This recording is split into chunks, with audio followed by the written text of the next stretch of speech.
राहुल गांधीजींचे असे मानणे आहे की शेतकरी देशाचा कणा आहे आणि जर शेतकरी सशक्त असेल तरच देश सशक्त होईल. हे सत्य आहे की कोणताही समजूतदार नेता किंवा सत्ता शेतकऱ्यांना कमजोर करण्याचा किंवा त्यांच्यावर अत्याचार करण्याचा विचार करणार नाही. मात्र अहंकारी आणि अत्याचारी सत्तांना याने काहीच फरक पडत नाही. ते शेतकऱ्यांना संपवणारे काळे कायदे करतात, करांचा बोझा लादतात, जमिनी जप्त करतात आणि शेतकऱ्यांना तुरुंगात पाठवतात. 1928 साली गुजरातच्या बारडोलीमध्ये इंग्रज राजवट हेच सर्व करत होती. खरं तर 1925 साली गुजरातचे बारडोली पूर आणि दुष्काळाला तोंड देत होते. साहजिकच आहे की याचा पिकाच्या उत्पादनावर परिणाम होणार होता. शेतकरी भयानक अशा आर्थिक संकटात सापडला होता.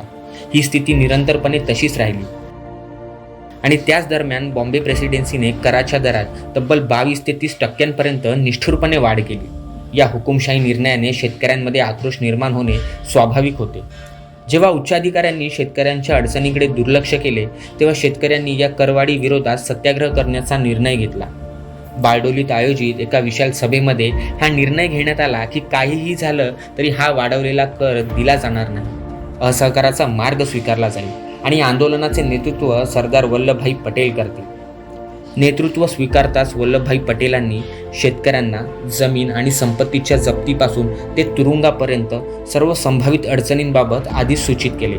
मात्र खेडा येथील यशस्वी आंदोलनानंतर वल्लभभाई पटेलांवरील शेतकऱ्यांचा विश्वास अधिकच दृढ झाला होता. बारडोलीतील शेतकरीही त्यांच्या एका इशाऱ्यावर सर्व संकट अंगावर घ्यायला तयार होते. पटेलांनी सरकारला शेतकऱ्यांच्या स्थितीची जाणीव करून दिली. मात्र अत्याचारी सरकार शेतकऱ्यांना कुठलाही दिलासा देण्यास तयार नव्हते. इंग्रज अधिकारी शेतकऱ्यांची संपत्ती जप्त करू लागले, जनावरं नेऊ लागले. मात्र पटेलांवर दृढ विश्वास असणारे शेतकरी काही केल्यास झुकण्यास तयार नव्हते. तर दुसरीकडे गांधीजींच्या आवाहनावर पूर्ण देशात बारडोली दिवस पाळून इंग्रज राजवटीला स्पष्ट संदेश देण्यात आला की बारडोलीतील शेतकऱ्यांवरील कराचा बोजा कमी नाही केला तर संपूर्ण देशात करबंदीचे आंदोलन होईल.